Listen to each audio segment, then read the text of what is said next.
നമ്മളുടെ ഇന്നത്തെ ഒരു വിഷയം എന്ന് പറയുന്നത് വടമാല എന്നുള്ളതാണ് കൊടുത്തിരുന്നെങ്കിൽ പോലും എൻ്റെ അറിവിന്റെ ഒരു പരിമിതി വെച്ച് അല്പം ഹാസ്യം കൂടി കലർത്തി ഞാൻ അതിനെ വടയക്ഷി എന്നാക്കിയൊക്കെ മാറ്റിയിട്ടുണ്ട്. എങ്കിലും ചില ഗ്രൂപ്പിലൊക്കെ ഞാൻ വടമാല എന്നാണ് കൊടുത്തിരിക്കുന്നത്. പൊതുവെ ഈ വടയെ കുറിച്ച് അല്ലെങ്കിൽ ഉഴുന്നിനെ കുറിച്ച് ഈ താന്ത്രിക ആചാര്യന്മാരുടെ ഇടയിൽ എന്താ പറയുന്നത്, കുറെ തർക്കങ്ങളുണ്ട്.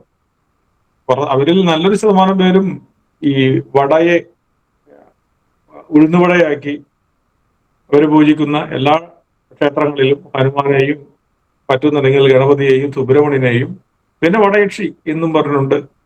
അങ്ങനെ എന്താണ് മാതാസങ്കല്പത്തിലേക്ക് അല്ലെങ്കിൽ ദേവി സങ്കല്പം അങ്ങനെ എല്ലാം പൂജിച്ച് അവർക്കെല്ലാം ഇങ്ങനെ മാലയാക്കി ഇടുന്നുണ്ട്. അപ്പൊ തീർച്ചയായിട്ടും എനിക്ക് തോന്നുന്നു 2012 കാലഘട്ടത്തില് കുറെ പേരെ ബോധവൽക്കരിക്കാനായിട്ട് പലരും വടമാല എന്ന് വെച്ചിട്ടുണ്ടെങ്കിൽ വെറ്റിലയാണ് എന്നെല്ലാം പണ്ഡിതന്മാർ എഴുതി തുടങ്ങിയിരുന്ന കാലത്ത് പോലും ഇവരെ തെറ്റ് തിരുത്താനായിട്ട് തയ്യാറായിരുന്നില്ല. 2015 ഫേസ്ബുക്കില് ഈ ഉഴുതിനെ കുറിച്ചും വടയെക്കുറിച്ചും വടമാലയെക്കുറിച്ചും തെറ്റാണ് എന്ന് പറഞ്ഞപ്പോൾ ഒരു ക്ഷേത്ര ആചാര്യ ഗ്രൂപ്പിൽ അതിനകത്ത് നിറയെ തന്ത്രികളും പൂജാരികളും ക്ഷേത്ര അനുബന്ധമായിട്ടോ അല്ലെങ്കിൽ പൂജാനുബന്ധമായിട്ട് ജോലി ചെയ്യുന്നവരൊക്കെ ആയിരുന്നു. അപ്പൊ ആ ഗ്രൂപ്പില് അന്നത്തെ കാലത്ത് ഇങ്ങനെ വാട്സാപ്പ് ഒന്നും അത്ര ആക്റ്റീവ് അല്ല. അപ്പൊ കുറെ കമന്റുകൾ വന്നു. ആ കമന്റുകൾക്ക് ഞാൻ കൊടുത്ത ഒരു മറുപടി പിന്നീട് എനിക്കത് പോസ്റ്റായിട്ട് ഇടാനായിട്ട് പറ്റിയെന്നുള്ളതാണ്. അപ്പൊ അവരുടെ ആ വാഗ്വാദം അല്ലെങ്കിൽ വാക്തർക്കം അല്ലെങ്കിൽ സംവാദം, ആ സംവാദത്തിലൂടെ എഴുതിയൊരു കാര്യം പലപ്പോഴും ഫേസ്ബുക്കിൽ ഇട്ടിട്ടുണ്ട്. എനിക്ക് തോന്നുന്നത് നിങ്ങൾക്ക് ഞാൻ പലപ്പോഴും എല്ലാം പറഞ്ഞു തന്നിട്ടുണ്ട്. അപ്പൊ അതിന്റെ വ്യക്തമായൊരു രൂപം അറിയിക്കാൻ വേണ്ടിയാണ് ഇപ്പൊ ഇങ്ങനെ ഒരു ക്ലാസ് നമ്മൾ ആരംഭിച്ചത്. നമ്മുടെ ക്ലാസ് മഹാഭാരതത്തിന്റെ ആണെങ്കിൽ പോലും ഒന്നിൽ മാത്രം ഉറച്ചു നിൽക്കാനായിട്ട് എനിക്ക് താല്പര്യമില്ലാത്തതുകൊണ്ടും വ്യത്യസ്തമായ 1-2 അധ്യായങ്ങൾ കഴിഞ്ഞിട്ട് നമുക്ക് മഹാഭാരതത്തിലേക്കോ രാമായണത്തിലേക്കോ വേദങ്ങളിലേക്കോ ഒക്കെ വരാം.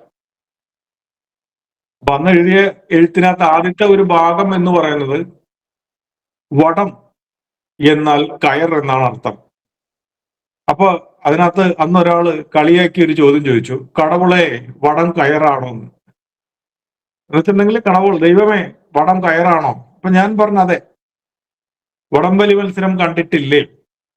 അതിപുരാതനമായി വണ്ണമുള്ള കയറിനെ വടം എന്നാണ് വിളിക്കുന്നത്.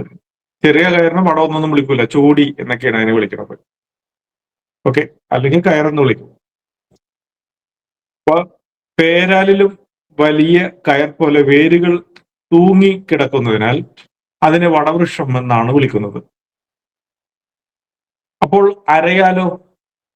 അപ്പോഴും പറയുന്നു അതിന്റെയും വേരുകൾ ശക്തമാണ്, സ്വന്തം ആൽത്തറ തന്നെ തകർക്കും.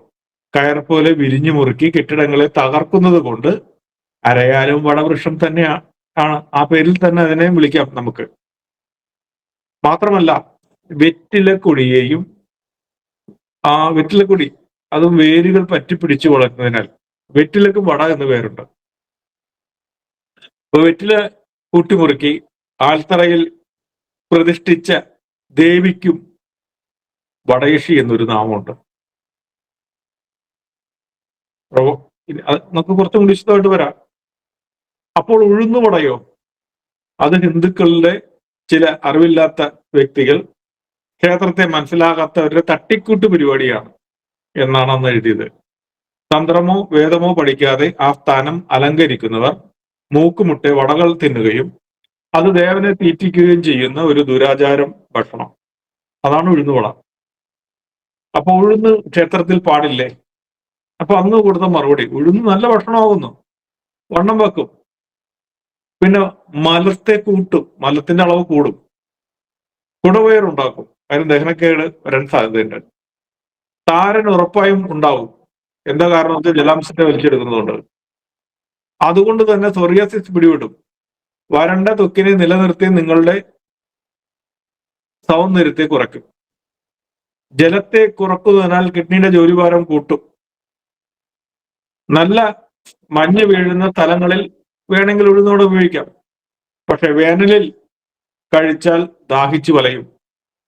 ദീർഘ ദൂരയാത്ര ഒഴിവാക്കുക. വട തിന്നിട്ട് ദീർഘ ദൂരയാത്ര ഒഴിവാക്കണം. വട എന്ന അർത്ഥത്തിൽ ഉഴുന്ന് ക്ഷേത്രത്തിൽ പാടില്ല. ചില ഋതുക്കൾ മാറുമ്പോൾ സർവ മനുഷ്യനും ഉഴുന്ന് ഭക്ഷണം ആവശ്യമാണ്. ഇഡ്ഡലിയും ദോശയും ദാഹത്തെ കൂട്ടുന്നു, ദേഹം വരണ്ട് താരന ഉണ്ടാക്കുന്നു. ആയതിനാൽ നെയ്യും ആ വടയുടെ കൂടെ അല്ലെങ്കിൽ ഉഴുന്നുവടയെല്ലാം നെയ്യ് കൂട്ടി ഭക്ഷിക്കാം. അല്ലെങ്കിൽ മറ്റ് കൊഴുപ്പുള്ള വസ്തു അതിന്റെ കൂടെ ഒന്ന് വേണം. ഇപ്പൊ വേനലിൽ ഉഴുന്ന് ഒഴിവാക്കുക. അല്ലെങ്കിൽ വട നിങ്ങൾക്ക് മോരിൽ ഇട്ട് തൈരിലിട്ടോ തൈര് വട ആക്കി കഴിക്കാം. അതല്ലാതെ ഇത് കഴിക്കാൻ പാടില്ല. അപ്പൊ ഏറെ കൊഴുപ്പുള്ളതിനാൽ ചിലരിൽ വിയർപ്പുരേന്തി അടഞ്ഞ് ചൊറിച്ചിലുണ്ടാക്കുന്നു. ഇന്നേറെ കൊഴുപ്പുള്ളതുകൊണ്ട് ത്വക്ക് രോഗികളും ഉണങ്ങാത്ത മുറിവുള്ളവരും ഉഴുന്നടക്കം എല്ലാ പരിപ്പ് വർഗ്ഗങ്ങളും അകറ്റി നിർത്തുക. ഇഡ്ഡലി, ദോശ, ഉഴുന്നുവട, ജിലേബി ഇവയൊക്കെ ഉഴുന്നു ചേരുന്ന ആഹാരമാണ്.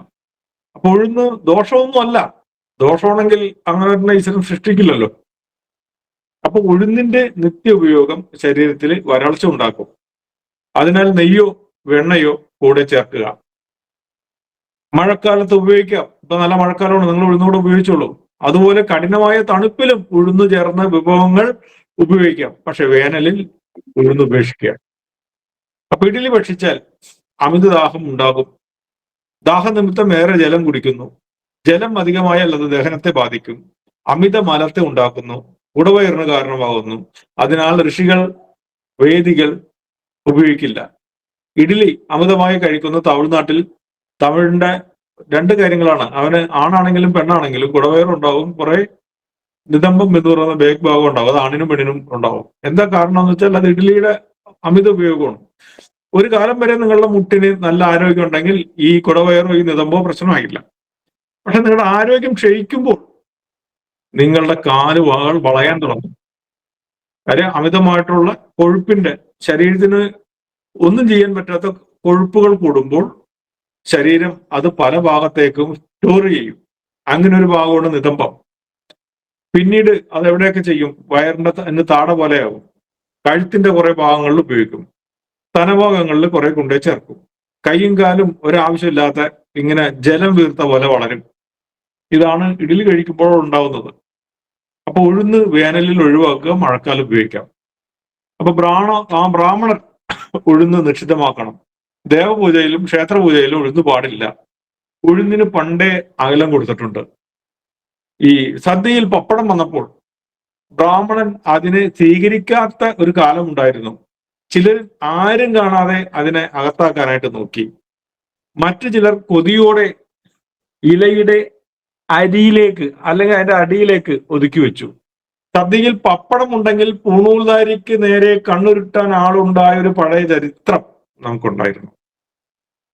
അപ്പൊ പപ്പടം കഴിക്കുന്നവന് ഭ്രഷ്ട് സമ്മാനിച്ച കാലങ്ങളും ഇല്ലാതെ ഇല്ല.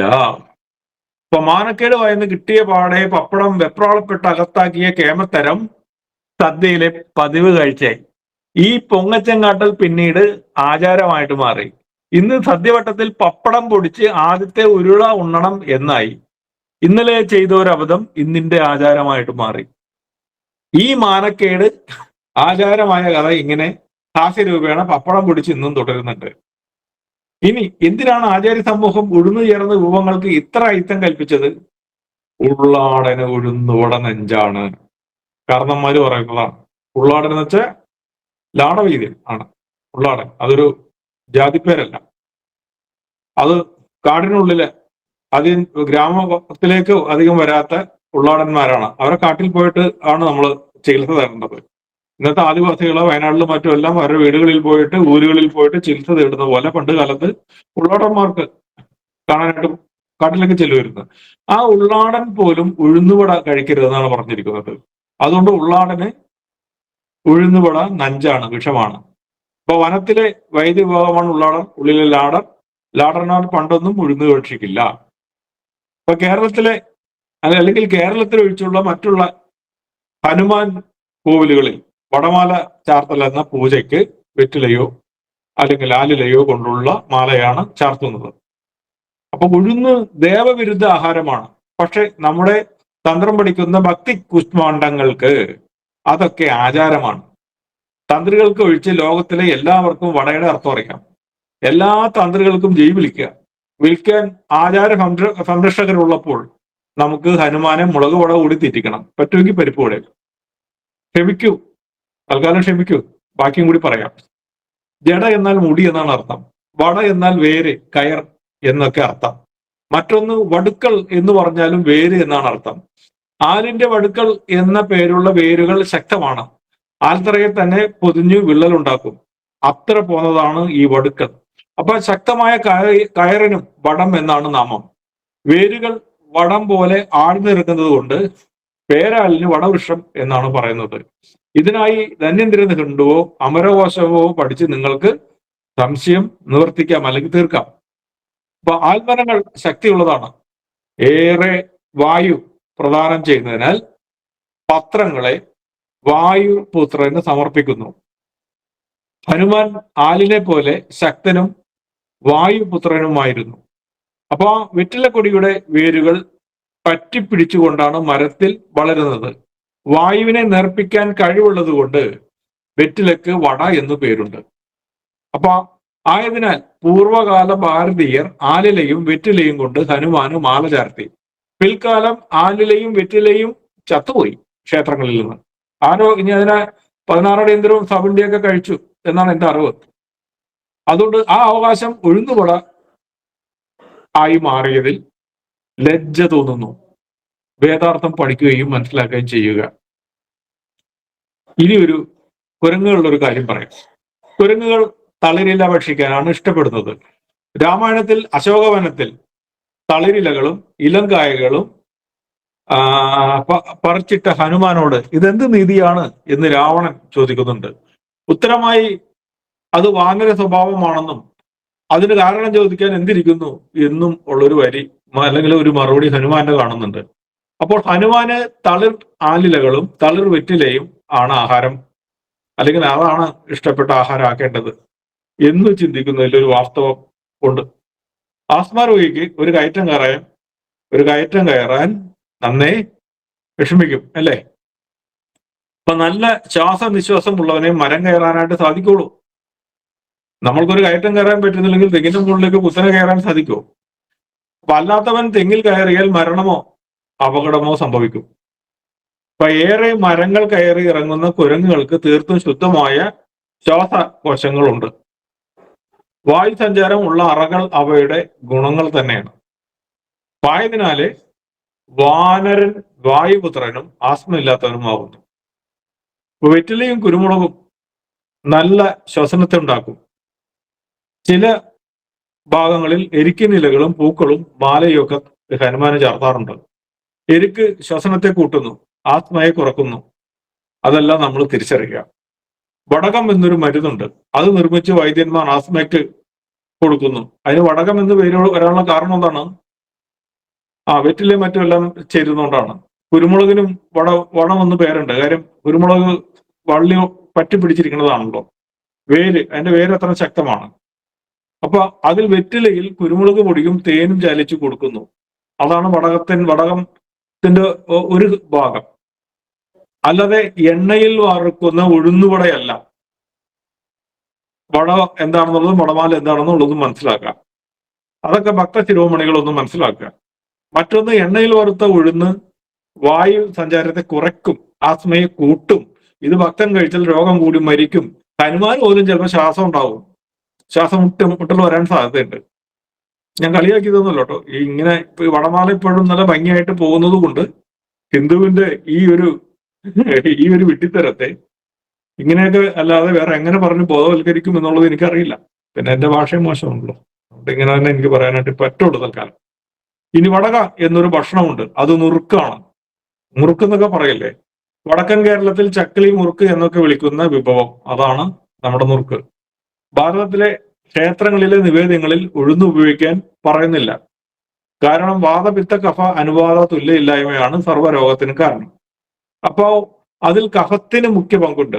കഫം ഏറെ ഉണ്ടാക്കുന്ന ഉഴുന്ന് മുനിശ്രേഷ്ഠന്മാരും ആചാര്യന്മാരും മുന്നേ കണ്ടറിഞ്ഞ് നിഷേധിച്ചു. നമ്മുടെ മാമുനികൾ കണ്ടതിനപ്പുറം ഇവിടുത്തെ തന്ത്രികളൊന്നും കണ്ടിട്ടില്ല. അപ്പൊ ഒന്നും മന്ദമായി പോകരുത്. അനുഭവങ്ങൾ നേരിട്ടറിഞ്ഞ് ശേഷമേ എന്തും സ്വീകരിക്കാവൂ. ഉഴുന്നിൽ ഏറെ കുഴപ്പമുള്ളതിനാൽ ചിലപ്പോൾ വിയർപ്പ് ഗ്രന്ഥി അടഞ്ഞ് ചൊറിച്ചിലുണ്ടാകും എന്നുള്ളത് പറഞ്ഞു. വിയർപ്പ് ഗ്രന്ഥി ഉള്ളത് കൊണ്ടാണ് ശരീരം ചൂടും തണുപ്പും ആഗിരണം ചെയ്യുന്നത്. എരുമ, പോത്ത് വർഗ്ഗങ്ങൾക്ക് വിയർപ്പ് ഗ്രന്ഥി കുറവാണ്. വെയിലേറ്റാൽ ആ ജീവികൾ ജലത്തിൽ കിടക്കേണ്ടി വരും. ഭസ്മലേപനം ചെയ്താൽ വിയർപ്പ് ഗ്രന്ഥി അടയും. അതോടെ തണുപ്പ് മാറും. ഉഴുന്ന് കഴിച്ചാലും ജലാംശം കുറയുന്നതോടെ വിയർപ്പ് ഗ്രന്ഥി അടഞ്ഞ് തണുപ്പിനെ കുറയ്ക്കും. അതാണ് ഉഴുന്ന് ഹിമപ്രദേശത്തെ ജനങ്ങൾ സ്വീകരിക്കാൻ കാരണം. മറ്റൊന്ന്, സാത്വികന്മാർക്ക് ശരീരത്തിൽ ചൂട് കൂട്ടാൻ ഉഴുന്ന് വേണമെന്നില്ല. അവർ പ്രകൃതിയിലെ ഗുണങ്ങളെ ചില വിദ്യ കൊണ്ട് സംശീകരിച്ച് ഔഷധികളെ മനസ്സിലാക്കിയും അത് ഭക്ഷിച്ച് ശരീരത്തെ തവിപ്പിക്കുന്നു. അതിനുവേണ്ടിയാണ് ഭസ്മലേപനം, മറ്റുമല്ല. ഞാൻ ആ ഭാഗത്തേക്ക് രുദ്രാക്ഷമാലയൊക്കെ ശരീരത്തിന് ചൂട് കൂട്ടുന്നതാണെന്ന് ഇതിനു മുമ്പെല്ലാം എഴുതിയിട്ടുണ്ട്, പറഞ്ഞിട്ടുണ്ട്. ചിലപ്പോൾ ദേവഗണത്തിൽപ്പെടുന്ന അത്തരം മനുഷ്യർ അഗ്നിയുടെ തുല്യത ലഭിക്കാൻ സോമലത പോലുള്ള താപാഗ്നി രസം കഴിച്ച് ശരീരത്തെ ഒന്നും കൂടി തവിപ്പിക്കും. അവർ ആ സത്യം മനസ്സിലാക്കിയത് അറിവിൽ നിന്നാണ്, അനുഭവത്തിൽ നിന്നാണ്, അല്ലാതെ ഭക്തിയിൽ നിന്നല്ല. മനുഷ്യന് ചൂട് കൂട്ടാൻ ഉഴുന്ന് വേണം, ദേവന് അതിന്റെ ആവശ്യം വേണ്ട. അതാണ് ദേവപൂജയിൽ ഉഴുന്നു പാടില്ല എന്ന് പറയാൻ കാരണം. ഭക്ഷണത്തിലൂടെയല്ല ദേവനും മനുഷ്യനും തുല്യത വരുത്തുന്നത്. തണുപ്പിൽ മനുഷ്യൻ തീ കായും, അല്ലെ? അറിവുള്ളവൻ അഗ്നിയുടെ തത്വം സ്വീകരിക്കും. അപ്പൊ തത്വം സ്വീകരിക്കുന്നത് ഇങ്ങനെ ഉഴുന്നും മറ്റുമെല്ലാം കഴിച്ച് നമുക്ക് അതിന്റെ നമ്മുടെ ശരീരത്തിൽ കൊഴുപ്പിന്റെ അളവ് കൂടിയിട്ടുണ്ടെങ്കിൽ വേറെ തീ കായേണ്ട ആവശ്യമില്ല. ഇപ്പൊ ഭക്തി നിലനിൽക്കുന്നിടത്തോളം ദേവനെ പോലെ അഗ്നിയുടെ തത്വം സ്വീകരിക്കാൻ മനുഷ്യനാവില്ല. അറിവാണ് മനുഷ്യനെ ദേവനാക്കുന്നത്. ഉള്ളിയിൽ അമൃത ഗുണമുണ്ട്. ഉള്ളി കഫത്തെ കുറക്കുന്നു. ഉള്ളി തണുപ്പ് കൂട്ടുന്ന വസ്തു കൂടിയാണ്. മാംസത്തെ ദഹിപ്പിക്കുന്ന ഗുണവും അതിലടങ്ങിയിട്ടുണ്ട്. ഉള്ളി ആസ്മ ഉണ്ടാക്കുന്ന ദുഷിച്ച കഫത്തെ കുറക്കുന്നു. ഉള്ളി ആസ്മ രോഗികൾ കഴിക്കുന്നത് നല്ലതാണ്. അല്പം ശർക്കര കൂടി വേണമെന്ന് മാത്രമുള്ളൂ. അതുകൊണ്ട് ഉള്ളി മോശമല്ല. പക്ഷെ ദേവന് അത്തരം ശരീര പ്രശ്നങ്ങൾ ഉണ്ടാകില്ല. ആയതിനാൽ ഉള്ളിയും ദേവഭക്ഷണമല്ല. ഇനി നിങ്ങളുടെ മനോഗുണം പോലെ അതിനെ സ്വീകരിക്കുക. ഉള്ളി അതിശക്തമായ തണുപ്പാണ്. അത് ഹിമാലയത്തിൽ ചെന്ന് നിങ്ങൾ കഴിച്ചിട്ടുണ്ടെങ്കിൽ തണുത്ത് പറിച്ച് മിക്കവാറും ചത്തുപോകും. ഡെഡ് ബോഡി അവിടെ നിന്ന് ആംബുലൻസിൽ കൊണ്ടുവരേണ്ടി വരും. ആംബുലൻസിൽ കൊണ്ടുവന്നാലും ഇവിടെ അടുത്തെങ്കിലും എത്തൂല, ഫ്ലൈറ്റിൽ കൊണ്ടുവരേണ്ടി വരും. അതുകൊണ്ട് ഉള്ളി ഹിമാലയത്തിൽ ഉണ്ടാകില്ല. അത് ഇവിടുന്ന് ചുവന്ന് കയറ്റി കഷ്ടപ്പെട്ട് ശബരിമല കയറുന്ന പോലെ കാശ്മീരിൽ കൊണ്ടുപോയിട്ട് നിങ്ങൾ ഉള്ളിക്കറി ഉണ്ടാക്കി കഴിച്ചാൽ അവസാനം സ്വർഗത്തിൽ നിങ്ങൾക്ക് ഉള്ളിക്കറി വെക്കേണ്ടി വരും. അപ്പോൾ എന്തുകൊണ്ട് എവിടെ ഏത് ഭക്ഷണം കഴിക്കാൻ പറ്റുന്നില്ല എന്നുള്ളത് ഒന്ന് മനസ്സിലാക്കുക. അതുപോലെ ഉള്ളി, ഈ വെളുത്തുള്ളി എവിടെ ഉണ്ടാവും? അവിടെ ഹിമാലയത്തിൽ ഇഷ്ടം പോലെ വെളുത്തുള്ളി ഉണ്ട്. കാശ്മീരിൽ എന്തിന്, നമ്മുടെ കൊടൈക്കനാലിൽ വരെ ഉണ്ട്. അവിടെ ചെന്നാൽ നിങ്ങൾ ധാരാളം വെളുത്തുള്ളി കഴിക്കുക. അപ്പൊ ആ വെളുത്തുള്ളി നിങ്ങളുടെ ശരീരത്തിൽ കൊഴുപ്പിനെ കൂട്ടും. വെളുത്തുള്ളി നല്ല എന്താണ്, ശുദ്ധീകരിച്ച ഒരു നെയ്യാണ്. ബീജത്തെ വരെയും കൂട്ടും. അത് തണുപ്പിനെ എന്താണ് നല്ല ഭംഗിയായിട്ട് പ്രതിരോധിക്കും. പക്ഷേ ആ വെളുത്തുള്ളി നിങ്ങൾ കഷ്ടപ്പെട്ട് ഇവിടുന്ന് വാങ്ങിച്ച് നിങ്ങൾ ഡെസർട്ടിൽ കൊണ്ടുപോയോ അല്ലെങ്കിൽ സൗദി അറേബ്യ കൊണ്ടുപോയോ അല്ലെങ്കിൽ നല്ല ചൂടുള്ള സമയത്ത് ദുബായിൽ കൊണ്ടുപോയിരുന്നത് തിന്നരുത്. വെളുത്തുള്ളി അവിടെ മണം പോലും അറബിക്ക് ഇഷ്ടമല്ല. അപ്പൊ ശരീരത്തിൽ ജലാംശം കുറഞ്ഞാൽ ഈ കഴുകൽ ക്രിയ നടക്കില്ല. അപ്പൊ അടുത്ത ഉള്ളിനെ കുറിച്ചാണ് പറഞ്ഞു വരുന്നത്. ശരീരത്തിൽ ജലാംശം കുറഞ്ഞാൽ ഈ കഴുകൽ ക്രിയ നടക്കില്ല. അടുത്ത ബന്ധുക്കളുടെ മരണ വേർപാടിൽ പലരും ഇങ്ങനെ ദുഃഖത്തിലൊക്കെ ആകാറുണ്ടല്ലോ. അപ്പൊ പൊതുവെ അത്തരം സമയങ്ങളിൽ ജലപാനം ചെയ്യാൻ പോലും തോന്നില്ല. ഉഴുന്ന് കഴിച്ചാൽ അകത്തും പുറത്തും ഒരുപോലെ വരൾച്ച ഉണ്ടാവും. ചിലപ്പോൾ കുഴഞ്ഞു വീഴാം. അപ്പോ ഈ മരണ വീട്ടിൽ പരിപ്പ് വർഗ്ഗങ്ങൾ ഒഴിവാക്കാൻ പറഞ്ഞതിന്റെ പൊരുൾ നിങ്ങൾക്ക് മനസ്സിലായ? നിങ്ങൾക്ക് നിങ്ങളുടെ വേണ്ടപ്പെട്ട ആർക്കെങ്കിലും എന്തെങ്കിലും സംഭവിച്ചാൽ നമ്മുടെ ശരീരം പെട്ടെന്ന് ഡ്രൈ ആകും, വരൾച്ച വരും. ഒറ്റടിക്ക് ആ ശിരസിലെ ജലാംശം കുറഞ്ഞ് നമ്മൾ താഴെ വീഴും. ഉടൻ തന്നെ ആരെങ്കിലും മുഖത്ത് ഇത്തിരി വെള്ളം കുറഞ്ഞ് ഇത്തിരി വെള്ളം കൂടി തന്നാൽ മാത്രമാണ് നമ്മൾക്കത് പരിഹരിക്കാൻ പറ്റുള്ളൂ. ഒറ്റടിക്ക് എന്തോ ഈ പെട്ടെന്ന് വാമപ്പാകുന്ന പോലെ നമ്മളുടെ ശരീരത്തിൽ നിന്ന് ഏറെ ജലാംശം നഷ്ടപ്പെടുന്ന ഒരു സാഹചര്യമാണ് ഒരു മോശം വാർത്ത കേൾക്കുമ്പോൾ നമുക്ക് സംഭവിക്കുന്നത്. അങ്ങനെ ഏതെങ്കിലും ഒരാൾക്ക് വളരെ വേണ്ടപ്പെട്ട ഒരാൾ മരിച്ചുപോയാൽ, മരിക്കാതിരിക്കട്ടെ, ആർക്കും അങ്ങനെ ഉള്ള ഒന്നും പ്രകൃതി കൊടുക്കാതിരിക്കട്ടെ. പക്ഷെ അങ്ങനെ വന്നു കഴിഞ്ഞാൽ ആ മനുഷ്യന് രണ്ട് ഉഴുന്നുവടയും കൂടി കൊഴുത്താൽ അവന്റെ കാര്യം പോക്കാണ്. അതുകൊണ്ടാണ് മരിച്ച വീട്ടിൽ ഈ പരിപ്പ് പാടില്ല എന്ന് പറയുന്നത്. അപ്പൊ പരിപ്പ് വർഗ്ഗങ്ങൾ ഒഴിവാക്കാൻ പറഞ്ഞ ആചാര്യ വചനങ്ങൾ അപ്പാടെ തള്ളിക്കളയാനും പാടില്ല. മഹാഭാരതത്തിലെ ഒരു ഏട് പറയാണ്, ശല്യര് നല്ലൊരു തേരാളിയാണ്. അപ്പോ ആ ധർമാധർമ്മങ്ങൾ തൊട്ട് തീണ്ടിയിട്ടില്ലാത്ത ഒരാളാണ് നമ്മുടെ ഈ ശല്യർ എന്ന് പറയുന്ന ആള്. അപ്പൊ ഈ കർണന്റെ തേരാളിയാവുന്നുണ്ട് ആ യുദ്ധസമയത്ത്. അപ്പൊ അതിനിടെ ആ ഭാഗത്ത് സൂതപുത്ര എന്ന് ആക്ഷേപിച്ച് ഈ ശല്യര് കർണനെ വിളിക്കുന്നുണ്ട്. അപ്പൊ ആ ശല്യരുടെ ആ ശല്യം തന്നെയുള്ള ശല്യങ്ങളെ സഹിക്കാതെ കർണനും അസ്ത്രം പോലുള്ള വാക്കുകൾ തിരിച്ചും ശല്യരോട് പറയുന്നുണ്ട്. അപ്പൊ ശല്യർ തന്റെ തേരാളിയായതില് ഈ ദാനശീലനായ ഈ കർണന് ശരിക്കും പറഞ്ഞാൽ സഹിക്കുന്നില്ല എന്നുള്ളതാണ് ഒരു സത്യം. മഹാഭാരതത്തിലെ ചിരിക്കാൻ പറ്റിയൊരു ഭാഗമാണത്, അല്ലെങ്കിൽ ചിന്തിക്കാൻ പറ്റിയൊരു ഭാഗമാണ്. രണ്ട് ശത്രുക്കൾ തമ്മില് രണ്ടുപേർക്കും കഴിവുണ്ട്, പക്ഷെ രണ്ടുപേരും ശത്രുക്കളാണ്. എന്നാൽ രണ്ടുപേരും ഒരുമിച്ച് നിന്നുവെച്ചെങ്കിൽ മഹാഭാരത യുദ്ധത്തിലെ കർണൻ തേരാളി ആയിട്ടുണ്ടെങ്കിൽ കൃഷ്ണനേക്കാൾ മികച്ച തേരാളിയാണ്. കർണനാണെങ്കിലോ അർജുനനേക്കാൾ വില്ലാളി വീരനാണ്, ഭംഗിയായിട്ട് തോൽപ്പിക്കായിരുന്നു. പക്ഷേ ശത്രുക്കളായിപ്പോയി. അതും മഹാഭാരതത്തിന്റെ ഒരു ശാപമാണത്. അതുകൊണ്ട് ഈ കർണർ പരസ്പരം എന്താണ് താഴ്ത്തി കിട്ടുന്നുണ്ട്. പക്ഷെ കർണൻ ശല്യരെ അപമാനിക്കുന്നത് ഉള്ളിവീറ്റക്കാരാ എന്ന് പറഞ്ഞുകൊണ്ടാണ്. പക്ഷെ ശല്യർ ഉള്ളി ഭക്ഷിക്കാൻ കാരണം അദ്ദേഹം ജനിച്ച നാട് ഇറാന്റെ പ്രാന്തപ്രദേശമാണ്. അവിടുത്തെ ജനങ്ങൾക്ക് ഉള്ളി അമൃതാണ്. ഇത് ആ ബുദ്ധി കർണൻ ഉണ്ടായിരുന്നില്ല. അല്ലെങ്കിൽ കർണൻ ഇത്ര മണ്ടത്തരം എന്നാൽ വിളിച്ചു പറയുമോ? എനിക്ക് തോന്നുന്നില്ല. നല്ല ബുദ്ധിയുള്ളവനാണ് കർണൻ. മഹാഭാരതത്തിലെ തന്ത്രികളുടെ കൈകടത്തലുണ്ടെന്നാണ് ഞാൻ ഈ പറഞ്ഞു വരുന്നത്. കാര്യം നിങ്ങള് നല്ല വേനൽക്കാലത്ത് ഉള്ളി അരിഞ്ഞ് ഒരല്പം പഞ്ചസാരയോ അല്ലെങ്കിൽ ശർക്കരയോ ചേർത്ത് നിങ്ങൾ കഴിച്ചു നോക്കൂ. പിന്നെ കുറെ നേരത്തേക്ക് നിങ്ങൾക്ക് എന്ത് വേണ്ടി വരില്ല? ശുദ്ധജലം പോലും വേണ്ടി വരില്ല. നമ്മുടെ തണുപ്പ് അപ്പോൾ തന്നെ നമുക്ക് ദാഹം മാറി ആ ചുട്ടുനീറ്റം മാറി കിട്ടും എന്നുള്ളതാണ് ഒരു സത്യം. കണ്ണിന് നല്ല തണുപ്പ് കിട്ടാനായിട്ട് നമ്മൾ ഉള്ളി പിഴിഞ്ഞ് കണ്ണിൽ ഒഴിക്കാറുണ്ട്. അപ്പൊ ഉള്ളി അത്രയും വലിയൊരു അമൃതമാണ്. ഉള്ളിക്ക് എന്താ ദോഷം? ഞാൻ കാണാൻ നോക്കിയിട്ട് ഒരു ദോഷമില്ല. ഉള്ളി അകത്ത് ചെന്നാൽ കട്ടിയായി കിടക്കുന്ന മലത്തെ അപ്പോൾ തന്നെ ഇളക്കും. നമ്മുടെ വായിന്റെ ഭാഗത്തുള്ള എല്ലാ കൃമികീടങ്ങളെയും പെട്ടെന്ന് തന്നെ കൊന്നുകളയുന്നത്. അതുകൊണ്ട് എന്ത് സംഭവിക്കുന്നു എന്ന് വെച്ചാൽ ഒരു ചീഞ്ഞൊരു ഗന്ധം വരുന്നത് മലവും കൂടി ഉള്ളതുകൊണ്ടാണ് വയറ്റില്. മലമില്ലാത്ത ഒരു വ്യക്തിക്ക് വയറ്റിനകത്ത് മലമില്ലെങ്കിൽ ഉള്ളിൽ നിന്നാൽ മണം വരില്ല, ഉറപ്പ്. അത് വേണം. അത് നിങ്ങൾ ആയുർവേദമായിട്ടോ അല്ലെങ്കിൽ അനുഭവങ്ങൾ വെച്ചിട്ട് നിങ്ങൾ 2 ദിവസം വയറിളക്കിയിട്ട് ഉള്ളി തിന്നോ, ആ ഉള്ളിക്ക് ആ ദോഷം ഉണ്ടാകില്ല. പല്ല് തേക്കണോട്ടോ ആ സമയത്ത്. എന്നിട്ട് വായന ഗുണമൊന്നും പറയാൻ നിൽക്കരുത്. അപ്പൊ അതേസമയം അദ്ദേഹം ഈ ശല്യന് ജനിച്ച നാട് ഇറാന്റെ പ്രാന്തപ്രദേശമാണ്. അവിടുത്തെ ജനങ്ങൾക്ക് ഉള്ളി തിന്നാതിരിക്കാനായിട്ട് ഒരു നിവൃത്തിയില്ല. അപ്പൊ അതുകൊണ്ട് ഉള്ളി അമൃതാണ്. അതേസമയം മഞ്ഞ് പ്രദേശത്ത് വിഷവുമാണത്. ഡെസർട്ടില് അത് അമൃതാണെങ്കിൽ മഞ്ഞ് പ്രദേശത്ത് ഉള്ളി വിഷമാണ്. അപ്പൊ കർണന് ആ ബോധം ഉണ്ടായില്ല എന്നാണ് എനിക്ക് തോന്നിയിട്ടുള്ളത്. അല്ലെങ്കിൽ അജ്ഞേയതയുടെ ആ ഭാഗം മഹാഭാരതത്തിൽ ആരോ എഴുതി ചേർത്താണ്. കൃഷ്ണഭക്തരല്ലാണ്ട് വേറെ ആരും മഹാഭാരതത്തിൽ ഒരു കൈ കടത്തലുമില്ല. അപ്പോ മഞ്ഞ് പ്രദേശങ്ങളിൽ ചുവന്നുള്ളി കൃഷി ചെയ്താൽ അത് ഫലവത്താകില്ല. അതുപോലെ മരുപ്രദേശങ്ങളിൽ വെളുത്തുള്ളി കൃഷിയും ഫലം തരില്ല. ഒന്നോർക്കുക, അനുയോജ്യമായ ഭക്ഷണം അതാത് സ്ഥലങ്ങളിൽ പ്രകൃതി ഒരുക്കിയിട്ടുണ്ട്. മഹാഭാരതത്തിലെ കൈകടത്തൽ കാരണം പലരും വിഡ്ഢികളാകുന്നു എന്നുള്ളതാണ് ഒരു സത്യം. ഇപ്പോൾ ക്ഷേത്രങ്ങളിൽ ഉള്ളി പണ്ട് മുതലേ ഉപയോഗിക്കില്ല. ദേവന്മാർ ഉള്ളി ഭക്ഷിക്കില്ല. പക്ഷെ ശ്രീരാമഭക്തനായ ഹനുമാനെ വടയും ഉള്ളിയും തീറ്റിക്കുന്ന വകുപ്പ് എന്താണെന്ന് ഇപ്പോഴും നമുക്ക് മനസ്സിലായിട്ടില്ല. അതിൽ വാസ്തവമുണ്ടെങ്കിൽ അറിവുള്ള ആചാര്യന്മാരൊന്ന് തിരുത്തിവിടട്ടെ. ഇനി ഹനുമാനെ ഉള്ളി തീറ്റിച്ചാൽ വലിയ കുഴപ്പമൊന്നുമില്ല. ആരും ഉള്ളി ആത്മരോഗികൾക്ക് അല്ലെങ്കിൽ ദൂരയാത്ര ചെയ്യാനായിട്ട്, ഒരു മരം കയറാനായിട്ട്, ഒരു കയറ്റം കയറാനായിട്ടൊക്കെ നിങ്ങൾ ഉള്ളി പിടിച്ചിട്ട് നിങ്ങൾ കയറിക്കോളൂ. ഉറപ്പായിട്ട് നിങ്ങൾക്ക് ശ്വാസ തടസ്സം ഉണ്ടാകില്ല. പക്ഷെ വട തെറ്റിക്കേണ്ട ആവശ്യം തിരിക്കണം, ഉഴുന്നുവട. അപ്പൊ മഹാഭാരതത്തിൽ പോലും ഉള്ളിക്കും ഉഴുന്നിനും നല്ല സ്ഥാനം നൽകിയിട്ടില്ല. കാരണം ഉഴുന്നിന് ഗുണത്തേക്കാൾ ഏറെ ദോഷമുണ്ട്. യുദ്ധസമയത്ത് ഏറെ ദാഹം ഉണ്ടാക്കുന്ന ഉഴുന്ന് ക്ഷത്രിയൻ ഉപയോഗിക്കരുത്. വേനലില് വിനോദ യാത്രയിൽ നമ്മുടെ ഈ ദോശകൾ ഉഴുന്ന് ഇതൊക്കെ ദോഷം തന്നെയാണ്.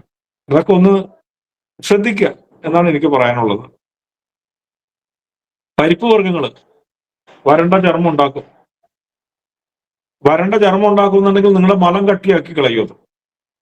അതിനാൽ പരിപ്പിന്റെ കൂടെ നെയ്യും പരിപ്പും വിളമ്പുക. നെയ്യ് കഴിച്ചാൽ ഈ വരണ്ട ചർമ്മം ഉണ്ടാകില്ല. അപ്പൊ സദ്യവട്ടത്തിൽ അങ്ങനെ ഒരു വിധി നമ്മുടെ നാട്ടിൽ ഇപ്പോഴും ഉണ്ട്. നെയ്യ് പരിപ്പ് വിളമ്പിയാൽ അപ്പൊ അതിന്റെ കൂടെ നെയ്യും വിളമ്പും. അപ്പൊ ആ സദ്യയിലെ വിശേഷ വിധിയാണത്. പരിപ്പിന്റെ കൂടെ നെയ്യ് കൂട്ടണം. അപ്പൊ ഇതിലെ വാസ്തവത്തിന് ഏറെ വിശേഷമൊന്നും തരേണ്ടതില്ല. അപ്പൊ സോറിയാസിസ് രോഗികൾ പരിപ്പ് വർഗ്ഗങ്ങൾ ഉപേക്ഷിക്കുക. പണ്ടൊന്നും അമ്പലങ്ങളിലെ പരിപ്പ് വർഗ്ഗങ്ങൾക്കിടമില്ലായിരുന്നു. ആ സനാതന ധർമ്മം നല്ലപോലെ മനസ്സിലാക്കി ക്ഷേത്രാചാരങ്ങൾ പാലിക്കട്ടെ. ചില ഭക്ഷണങ്ങൾക്ക് വട എന്ന് പേരുണ്ട്. ഉള്ളിവട, പരിപ്പ് വട, മുളക് വട, ഉഴുന്നുവട. ഇതൊക്കെ വരും തലമുറ ഹനുമാനെ തീറ്റിക്ക് അല്ലെങ്കിൽ മാലയാക്കാതെ ഇരിക്കട്ടെ എന്ന് നമുക്ക് പ്രാർത്ഥിക്കാം. ഈ തലമുറയെങ്കിലും ഇവരുടെ മണ്ടത്തരങ്ങളെ, ഈ തന്ത്രി സമൂഹത്തിന്റെയും അമ്പലം വിഴുങ്ങികളുടെയും മണ്ടത്തരത്തിന് അടുത്ത തലമുറയിലേക്ക് എത്തിക്കരുത്. അപ്പൊ ഉഴുന്ന് കഴിക്കരുത് എന്ന് ഒരു സ്ഥലത്തും പറഞ്ഞിട്ടില്ല ഞാൻ. കഴിക്കേണ്ട സമയത്ത് കഴിക്കാം. നല്ല മഴക്കാലം അതുപോലെ മഞ്ഞുകാലം ഉഴുന്ന് ഉപയോഗിക്കാനും വ്യക്തമായി പറഞ്ഞുകൊണ്ടാണ് ഞാൻ എൻ്റെ ഈ ഒരു മീറ്റിംഗിന്റെ ആരംഭം. അപ്പൊ ഹിമാലയത്തിലും ഈ കാശ്മീർ പ്രദേശത്തും ചെന്നപ്പോൾ ഉഴുന്നടക്കം പലതരം പയർവർഗ്ഗങ്ങൾ, പരിപ്പ് കറികൾ, ദാൽ ഉപയോഗിക്കുന്നതൊക്കെ കണ്ടു. അവരിൽ തന്നെ വരണ്ട ത്വക്ക് രോഗികളെയും കണ്ടു. അപ്പൊ പുരാതന സമ്പ്രദായം പാലിക്കുന്നവർ ദാൽ എന്ന പരിപ്പ് കറി നെയ്യ് ചേർത്ത് പാചകം ചെയ്യുന്നതും കണ്ടു. അതെല്ലാം ശ്രദ്ധയിൽപ്പെട്ടു.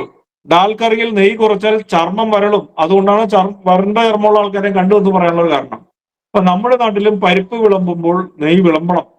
ഉഴുന്നും പിന്നെ ഇതിനിടക്ക് അങ്ങനെ കുറെ കാര്യങ്ങൾ പറഞ്ഞ കൂട്ടത്തില് അവഗാഹം എന്നുള്ളൊരു കുറ്റിയെ അവര് തന്ത്രികൾ പലരും കമന്റായിട്ട് ഇട്ടു. അപ്പൊ ഉഴുത്തുപൂജയും അവഗാഹ കുറ്റിയും മഴയെ പെയ്യിപ്പിക്കാനുള്ള മന്ത്രങ്ങളാകുന്നു. അത് നവഗ്രഹ പൂജ എന്നത് കൃഷിപൂജ കൂടിയാണ്. യാഗങ്ങളിൽ മഴ പെയ്യിപ്പിക്കുന്ന ചില രഹസ്യങ്ങളുണ്ട് എന്ന് പറഞ്ഞ് അവരൊരു കമന്റ് ഇട്ടു. അപ്പൊ ഞാൻ പറഞ്ഞു 9 ധാന്യങ്ങളിൽ ഒരെണ്ണം ഉഴുന്നാണ്. അത് നവഗ്രഹ ഹോമങ്ങളിൽ അഗ്നിക്ക് സമർപ്പിക്കാറുണ്ട്, അല്ലെങ്കിൽ ഭൂമിയിൽ വിതറും. അവ ഈ എല്ലാ വിത്തും ഒരു ഭൂമിയിൽ വിതറാനുള്ള കാരണം എന്താണെന്നുള്ളത് ഇവർ മനസ്സിലാക്കണം. അവഗാഹക്കുറ്റി എന്നുള്ളതും എന്താണെന്നുള്ളത് നിങ്ങളും പഠിക്കുക. എല്ലാം മുളച്ചാൽ, നവധാന്യങ്ങളെല്ലാം മുളച്ചാൽ ആ ഭൂമിയെ കൃഷിഭൂമി എന്ന അർത്ഥത്തിൽ ക്ഷേത്രഭൂമി എന്ന് വിളിക്കുന്നു. ക്ഷേത്രം നിർമ്മിക്കാൻ വേണ്ടിയല്ല നവധാന്യം പാവുന്നത്. അത് ഭൂമി നല്ലതാണോ എന്നറിയാൻ വേണ്ടി മാത്രം ചെയ്യുന്ന ഒരു കർമ്മമാണ്. അപ്പൊ ക്ഷേത്രഭൂമിയാണോ എന്ന് നിങ്ങൾ ചോദിക്കുമ്പോൾ, ഈ ഭൂമിയിൽ നമ്മൾക്കുണ്ടാവുന്ന രോഗങ്ങളെ എല്ലാം ഇല്ലാതാക്കാൻ പോകുന്ന ധാന്യങ്ങളും മറ്റു വസ്തുക്കളും വിളയുമോ? അങ്ങനെയാണെങ്കിൽ അത് ക്ഷേത്രഭൂമിയാണ്. അല്ലാണ്ട് അമ്പലം പണിയാനുള്ള ഭൂമിയാണെന്നാണ് ഇവർ വിശ്വസിച്ചിരിക്കുന്നത്. ക്ഷേത്രം എന്ന് വെച്ചാൽ തന്നെ ക്ഷേത്രത്തെ ത്രാണം ചെയ്യുന്നതാണ്. നമ്മളുടെ ആരോഗ്യ സംരക്ഷണം തരുന്നതാണ് ആ സ്ഥലം. അപ്പൊ നമ്മൾ താമസിക്കുന്ന സ്ഥലവും ക്ഷേത്രമായിരിക്കണം, ക്ഷേത്രത്തെ ത്രാണം ചെയ്യാൻ പറ്റിയതായിരിക്കണം. അപ്പൊ ഈ അവഗാഹക്കുറ്റിയെ അവർ ധരിച്ചു വെച്ചിരിക്കുന്നത് ഇത്രയും വസ്തുക്കൾ മുളയ്ക്കുന്ന സ്ഥലത്താണ് ക്ഷേത്രം പണിയേണ്ടതെന്നാണ്. സത്യമായിട്ടും ആ കൃഷിഭൂമിയാണ് ആ ക്ഷേത്രം നശിപ്പിച്ചു കളയുന്നത്. വല്ല മലയുടെയും പൊളിയിൽ തമിഴന്റെ പോലെ അമ്പലം പണിയണം. അവിടെ ആകുമ്പോൾ മനുഷ്യർക്ക് ആർക്കും ദോഷമൊന്നുമില്ല, കൃഷിഭൂമിയും അവിടെ ആരും നശിച്ചു പോകില്ല. തമിഴം കാണിച്ച ബുദ്ധിയെങ്കിലും കേരളക്കാരൻ കാണിക്കണമായിരുന്നു. ഈ ഒരു മന്ത്രം കൊടുത്തിരിക്കുന്നത് ക്ഷേത്രോ ജീവ കർഷകച്ച കൃഷകച്ച കൃഷിവല ക്ഷേത്രം വൈഹേശാഹാലയം വൃഹിശാലിഭവോജിതം എന്നെല്ലാം പറയുന്ന ഒരു മന്ത്രം എടുത്തിട്ടാണ് ഈ തന്ത്രികൾ ഇങ്ങനെ അലക്കാൻ നോക്കണത്. വെളുക്കുന്നില്ല. എന്താ വെളുപ്പിക്കാത്തതെന്ന് വെച്ചാൽ ഇതിന്റെ ഒരു മറുപടി നമ്മൾ കണ്ടുവച്ചേക്കണതുകൊണ്ട്. അപ്പൊ എന്ന് വെച്ചാൽ യഥാർത്ഥ കൃഷിഭൂമി എന്നല്ലാതെ ക്ഷേത്രം പണിത് വിഗ്രഹം നടത്താനുള്ള ഭൂമി എന്നല്ല മുകളിൽ പറഞ്ഞ മന്ത്രത്തിന്റെ അർത്ഥം. ക്ഷേത്ര ജീവ കർഷകച്ച കൃഷകച്ച കൃഷിവല എന്നൊക്കെ പറഞ്ഞാണ് ആ മന്ത്രം തുറക്കുന്നത്. അവിടെ എവിടെയെങ്കിലും ഈ മന്ത്രത്തിൽ ക്ഷേത്രം പണിയാനുള്ള ഭൂമിയാണ് ഇതൊന്നും പറയുന്നില്ല. അപ്പോ ക്ഷേത്രം പണിത് വിഗ്രഹം നടത്താനുള്ള ഭൂമി എന്നൊന്നും അർത്ഥമില്ല. അപ്പൊ നവഗ്രഹ പൂജയിൽ ഈ മന്ത്രമുണ്ട്. പക്ഷെ ഉഴുന്ന് ഹോമിക്കുന്നത് രാഹു എന്ന ഗ്രഹത്തെ ആസ്പദമാക്കിയിട്ടാണ്. ഉഴുന്നിന്റെ പ്രത്യേകത. നമ്മൾ ഇന്നലെ ചെറുപയറിന്റെ കാര്യം പറഞ്ഞു. ബുധൻ എന്ന ഒരു ഗ്രഹം ഈ ചെറുപയറിൽ കൂടുതൽ അതിന്റെ കിരണങ്ങൾ ഏൽക്കുന്നുണ്ട്, അല്ലെങ്കിൽ ബുധനും ചെറുപയറും തമ്മിൽ നല്ല ബന്ധമുണ്ട് എന്നുള്ളത്. അപ്പൊ ഉഴുന്ന് രാഹു എന്ന ഗ്രഹത്തെ ആസ്പദമാക്കിയിട്ടാണ് ഉഴുന്നിന്റെ പ്രത്യേകത. കൃഷിക്ക് ജ്യോതിശാസ്ത്രം നോക്കിയാലാണ് പറ്റുള്ളൂ. അതിനായി വേദങ്ങൾ സഹായിക്കുന്നുണ്ട്. തന്ത്രവിധികളിൽ കൃഷി കടന്നു വന്നിട്ടുണ്ടാകണം എന്നാണ് എന്റെ വിശ്വാസം. ഉണ്ടോ എന്നില്ലെന്ന് എനിക്കറിയില്ല. ഇല്ലെങ്കിൽ വേദജ്ഞാനത്തിന്റെ കുറവുകൾ ഉറപ്പായിട്ടും തന്ത്രികളിലുണ്ട്. മുകളിലെ മന്ത്രത്തിൽ ഏത് വിത്തിനാണോ മുളയ്ക്കുന്നത് അവിടെ എല്ലാത്തിനും പാകമായ മണ്ണ് എന്ന് കരുതണം. എല്ലാം മുളച്ചാൽ ആ മണ്ണിൽ എല്ലാ കൃഷിയും അനുയോജ്യമാണെന്നും ആ ഭൂമിയിലെ വെള്ളവും വായുവും മനുഷ്യന് ജീവിക്കാൻ അനുയോജ്യമാണെന്നും ആ ഭൂമി നല്ലതെന്നും മനസ്സിലാക്കുക. വീടോ ക്ഷേത്രമോ പണിയുന്നതിനും കഴിയുന്നതും വിളകൾ ഉണ്ടാവുന്ന ഫലഭൂയിഷ്ഠമായ ഒരു ഭൂമി തേടണ്ട. വീടോ ക്ഷേത്രമോ പണിയുന്നതിന് കഴിയുന്നതും വിളകൾ ഉണ്ടാകുന്ന ഫലഭൂയിഷ്ഠമായ ഒരു ഭൂമിയല്ല നമ്മൾ അന്വേഷിക്കേണ്ടത്.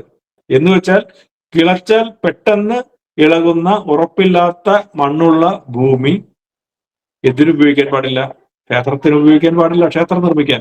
കൃഷിക്ക് യോജിച്ച ഭൂമി അങ്ങനെ നമുക്ക് ഉറപ്പിക്കുകയും ചെയ്യാം. അപ്പൊ ക്ഷേത്ര നിർമ്മിതിക്ക് തെരഞ്ഞെടുക്കേണ്ടത് കൃഷിഭൂമിയല്ല എന്നാണ് ഈ മുകളിലെ മന്ത്രം പറയുന്നത്. ഇനി അവഗാഹക്കുറ്റി ഒന്നും കൂടി ഞാൻ പറഞ്ഞ് മനസ്സിലാക്കി തരാം. എന്തെങ്കിലും നിങ്ങൾ ഇത്തരം വാക്കുകളോ മറ്റു കാര്യങ്ങളോ എവിടെയെങ്കിലും കേൾക്കുന്നുണ്ടോ, കേട്ടിട്ടുണ്ടോ എന്നൊന്നും എനിക്കറിയില്ല. ഒന്നും കൂടി ഞാൻ അതിനെ വിവരിക്കാം. ഈ ക്ഷേത്രം പണിയേണ്ടത് മലമുകൾ അല്ലെങ്കിൽ വിശാലമായ പാറ, വനം ഇവയൊക്കെയാണ് യോജിക്കുക. ചിലയിടങ്ങളിൽ അനുയോജ്യമായ ഇടം തേടുന്നു എന്ന് മാത്രം. കേരളം പോലുള്ള സ്ഥലങ്ങളിൽ അത്തരം സ്ഥലങ്ങൾ ഇല്ലാത്തതുകൊണ്ട് ഈ നിരപ്പായ ഇടങ്ങൾ തേടി എന്ന് മാത്രമേ ഉള്ളൂ. അപ്പോ തിലവും മാഷവും മുളയ്ക്കാത്ത ഭൂമി നല്ലതല്ല. മരണം നടന്നാലും ചിത അടക്കിയ സ്ഥലത്ത് നമ്മുടെ എള്ളു വിതറും.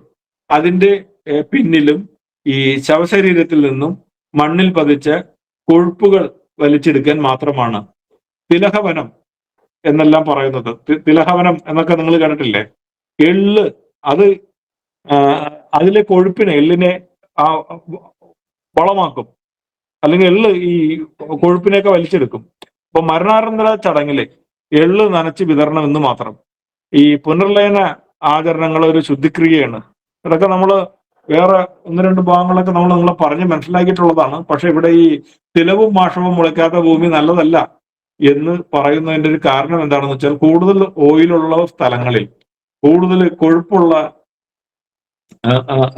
സ്ഥലങ്ങളിൽ എള്ള് ഉഴുന്നൊക്കെ നട്ടിട്ട് മുളക്കുന്നില്ലെങ്കിൽ വീണ്ടും ആ ഭൂമിയിൽ മറ്റെന്തോ ഒരു കുറവുണ്ട്. എന്ത് കുറവുണ്ട്?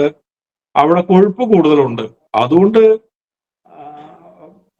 എന്ത് ചെയ്യണം? വീണ്ടും എള്ളിന് അനുയോജ്യമായ ഒരു അവസ്ഥയിലേക്ക് ആ ഭൂമിയെ കൊണ്ടുപോവുക എന്നുള്ളത് മാത്രമേ എനിക്ക് ഇതിനകത്ത് പറയാനുള്ളൂ. പിന്നെ ക്ഷേത്രം എന്നാൽ ദേവന്റെ കോവിൽ മാത്രമെന്ന് അർത്ഥം കാണുന്നതിൽ പിശകുകൾ എല്ലാത്തിലും ഉണ്ട്. ഈ ക്ഷയം ത്രാണം ചെയ്യുന്നത് കൊണ്ട് കൃഷിസ്ഥലം ക്ഷേത്രം ആകുന്നു. തളർന്നു കിടക്കുന്നവനെ ത്രാണം ചെയ്യുന്നത് കൊണ്ട് യോദ്ധാവ് ക്ഷേത്രമാകുന്നു. രാജ്യത്തെ രക്ഷിക്കുന്നത് കൊണ്ട് ക്ഷത്രിയൻ ക്ഷേത്രമാകുന്നു. ക്ഷേത്രത്തിന്റെ അർത്ഥമാണ് ഈ പറയുന്നത്. മഞ്ഞിൽ നിന്നും മഴയിൽ നിന്നും രക്ഷിക്കുന്നത് കൊണ്ട് വീട് ക്ഷേത്രമാകുന്നു. രോഗങ്ങളിൽ നിന്നും മോചനം ലഭിക്കുമ്പോൾ ശരീരം ക്ഷേത്രമാകുന്നു. ക്ഷേത്രം എന്ന വാക്കിൽ ദേവസ്ഥാനം എന്നൊരു അർത്ഥം ഒരു സ്ഥലത്തും ഇല്ല. നിങ്ങൾ ഈ അർത്ഥം മനസ്സിലാക്കുമോ എന്നുള്ളത് എനിക്കറിയില്ല. അടുത്ത മന്ത്രത്തിലെ കൃഷിക്ക് തിരഞ്ഞെടുക്കേണ്ട മണ്ണിൽ ഏതെല്ലാം വിത്ത് പാകണം എന്ന് വിവരിക്കുന്നു.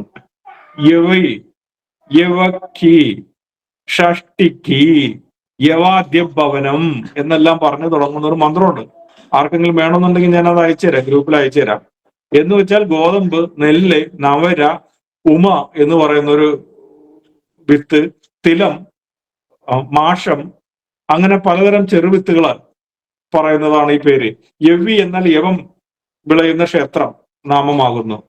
മുകളിലെ യവം കഴിഞ്ഞാൽ ഷഷ്ടിഗി എന്ന നവര നെല്ല് വിളയുന്ന അത് ക്ഷേത്രമാകുന്നു.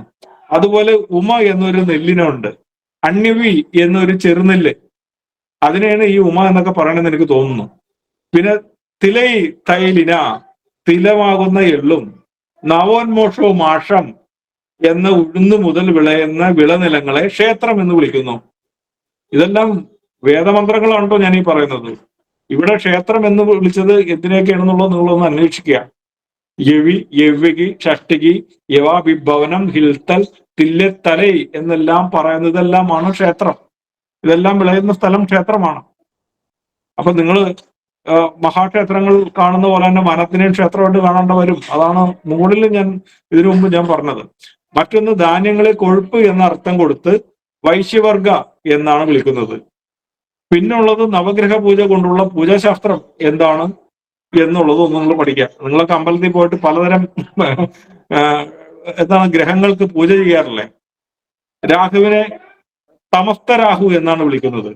ചന്ദ്രനെയും സൂര്യനെയും ഇരുട്ടുകൊണ്ട് മറയ്ക്കുന്നതിനാൽ ഭൂമി മലിനമാകും. മലിനങ്ങളെ കുറയ്ക്കുന്ന രണ്ട് പദാർത്ഥങ്ങളാണ് ഉഴുന്നും വെള്ളവും. മനസ്സിലാവുന്നുണ്ടോ? അപ്പൊ ആദ്യം മുകളിൽ പറഞ്ഞൊരു നേരത്തെ പറഞ്ഞൊരു വാക്കിലെ അവഗാഹവും അവഗാഹക്കുറ്റിയും ഏത് മന്ത്രത്തിൽ വരുന്നു എന്നുള്ളത് ഞാൻ പറഞ്ഞതാണ്. വേണമെങ്കിൽ ഞാൻ ഒന്നും കൂടി ഓർമ്മിപ്പിക്കാം. ഇതല്ലെങ്കിൽ എന്റെ അഡ്മിന്മാരാരെങ്കിലും ഇത് യൂട്യൂബിൽ ഇത് വീഡിയോ ആയിട്ട് കൊടുക്കുകയാണെങ്കിൽ അപ്പൊ നിങ്ങൾക്ക് ഒന്നും കൂടി അത് കേൾക്കാൻ പറ്റും. എന്നുവെച്ചാൽ വൃഷ്ടിവർഷം, തതിഖ്യാതോ, അവഗ്രാഹ എന്നെല്ലാം പറയുന്ന ഒരു മന്ത്രമുണ്ട്. അതൊക്കെ ഈ ഗ്രൂപ്പിൽ വീഡിയോ ഇടാൻ നേരത്തെ വേണമെങ്കിൽ ഞാൻ ഈ മന്ത്രമൊക്കെ ഞാൻ കോട്ട് ചെയ്ത് ഞാൻ അഡ്മിന്മാർക്ക് കൊടുത്തേക്കാം. ഇപ്പൊ ഞാനിത് ഇങ്ങനെ പറഞ്ഞാലൊന്നും നിങ്ങൾക്ക് അത് മനസ്സിലാവുമോ എന്നുള്ളത് എനിക്കറിയില്ല. അപ്പൊ ഈ മന്ത്രത്തിലാണ് അവഗാഹം വരുന്നത്. തതിഖാതെ അവഗ്രാഹ. ഈ മന്ത്രാരംഭം വൃഷ്ടി എന്ന വാക്കിൽ നിന്നാണ് ആരംഭിക്കുന്നത്. അതിനർത്ഥം വെള്ളം കൊണ്ട് നനയ്ക്കുക എന്നേ അർത്ഥമുള്ളൂ. അതുകൊണ്ട് അവഗാഹക്കുറ്റി അമ്പലങ്ങളിൽ കൊണ്ടുവരണം എന്ന് ഇവിടുത്തെ അമ്പലം ഭാരവാഹികൾ പറയുമ്പോൾ നമ്മൾ അവരെ നമ്മൾ പഠിപ്പിക്കണം. എവിടെ നിന്നാണ് ആ മന്ത്രം, ഏതർത്ഥത്തിലാണ് വന്നിരിക്കുന്നത് എന്ന് ചോദിച്ചാൽ അവിടെ ബബ്ബടിക്കും, ഉറപ്പാണ്. അല്ലെങ്കിൽ വൃഷ്ടിപ്രദേശം എന്ന അർത്ഥം വരുന്ന എന്ന അർത്ഥമാണ് ഈ എന്താണ് വൃഷ്ടിവർഷം തതിഖ്യാതോ അവഗ്രാഹ എന്ന മന്ത്രത്തിന്റെ അർത്ഥം. നന്നായി ഭൂമി തണുക്കണം, എങ്കിൽ മഴയെ പിടിച്ചു നിർത്തണം, അപ്പോൾ മാഷം കൊണ്ട് പിടിച്ചു നിർത്തണം. അപ്പോ പൂജാരി മുളങ്കുറ്റിയിൽ ഉഴുന്നു ഉഴച്ചു ഉറപ്പിച്ചു നിർത്തുന്നതിൽ വലിയ അത്ഭുതമൊന്നുമില്ല. എന്താണ് കാരണം? പോഷിപ്പിക്കുന്ന കർഷകന്റെ ചടങ്ങാണത്. മഴയെ പോഷിപ്പിക്കുന്ന കർഷകന്റെ ചടങ്ങാണത്. ആ കർഷകന്റെ അവഗാഹമാണത്. അവഗാഹ ക്രിയക്ക് മുമ്പ് ചില അപമാർഗ ക്രിയയുണ്ട്. അത് മഴമേഘങ്ങളെ ആകർഷിക്കാനുള്ളതാണ്. അത് ഹോതക്രിയയാണ്. എള്ള്, കൊപ്ര, നിലക്കടല ഇവയൊക്കെ ആട്ടിയാൽ എണ്ണ ലഭിക്കും. അതുപോലെ കടലിനെ ആട്ടിയാൽ ജലം ലഭിക്കും. കടലിനെ ആട്ടുക എന്ന് കേട്ടാൽ എന്ത് വിരോധാഭാസം എന്ന് നിങ്ങൾക്ക് തോന്നും. അഗ്നിയാൽ നീരാവി ഉണ്ടായി മഴയായി പെയ്യുമെങ്കിൽ നീരാവിയെ കൂട്ടുന്ന ഔഷധങ്ങളും ഉണ്ട്. അവയെ മലയാളത്തിൽ കടലാടി എന്ന് വിളിക്കുന്നു.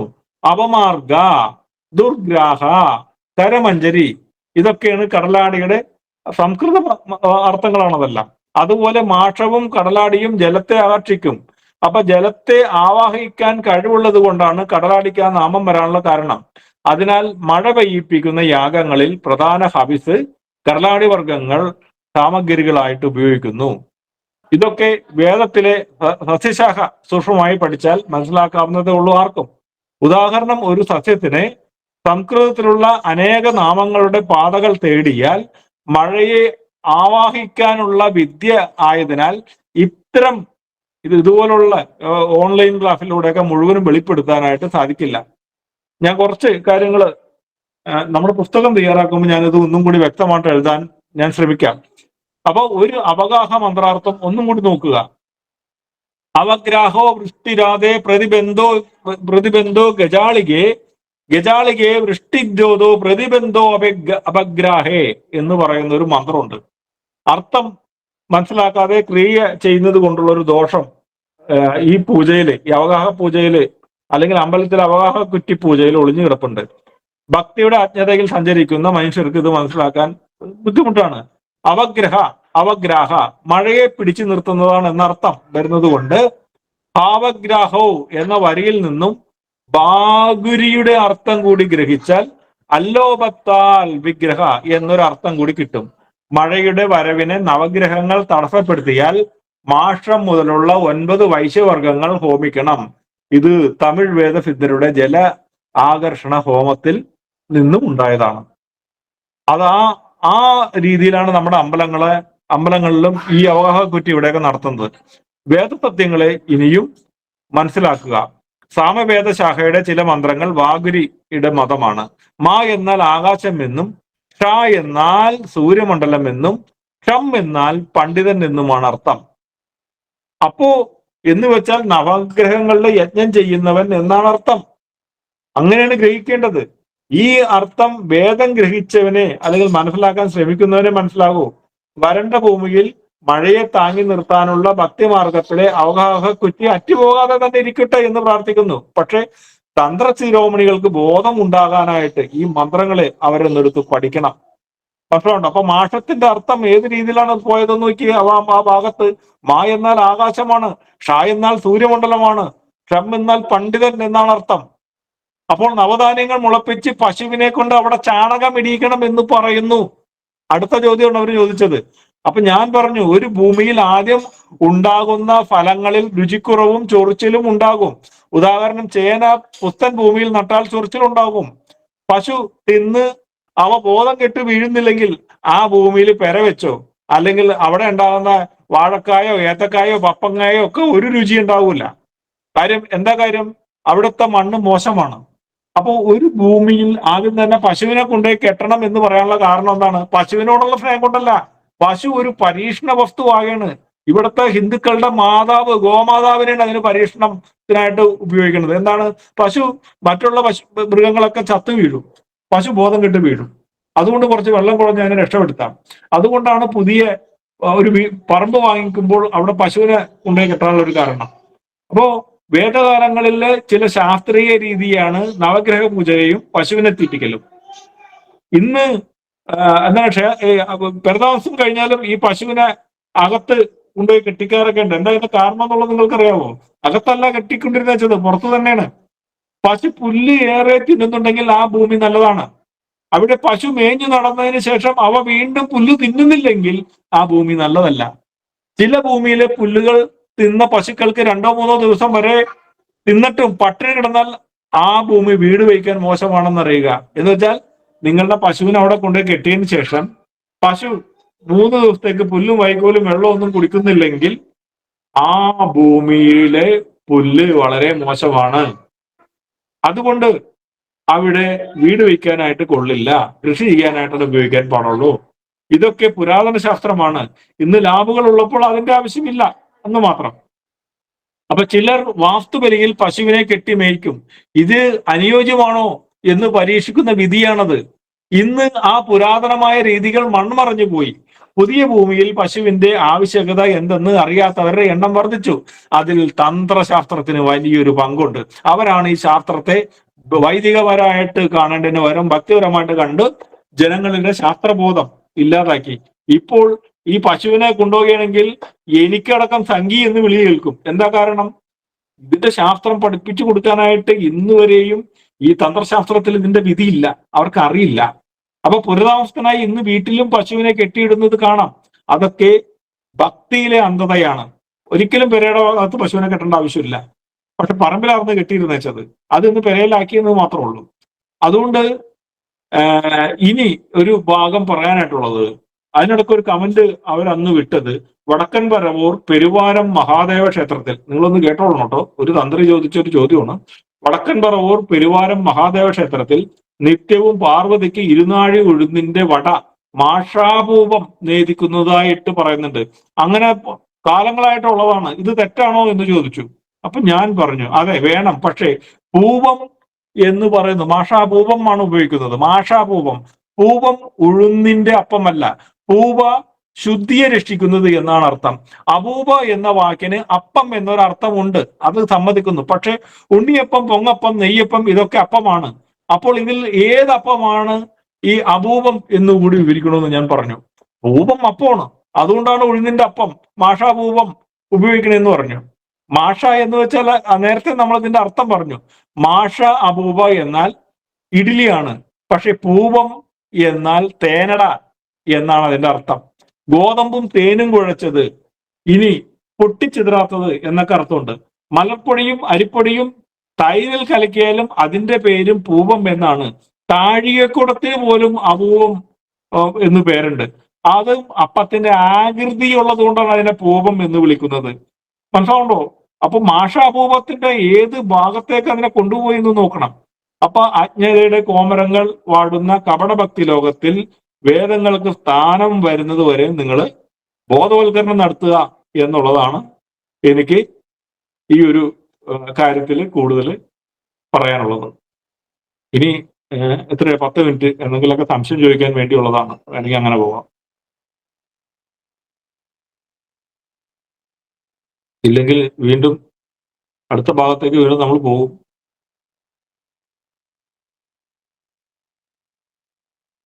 പോകണോ? സംസാരിക്കുമോ? ഓക്കെ, ഇതുപോലെ തന്നെയാണ് ഈ നമ്മൾ കഴിഞ്ഞ ദിവസത്തെ എന്താണ് കപിസ്ഥ ജംബൂഫലം എന്ന് പറയുന്ന ഒരർത്ഥത്തെ, ഒരു മന്ത്രത്തെ എന്താണ് ഒരു ഗണപതിയുടെ ഒരു മന്ത്രം നമ്മൾ ഗ്രൂപ്പിൽ എടുത്ത് കൊടുത്തിരുന്നു.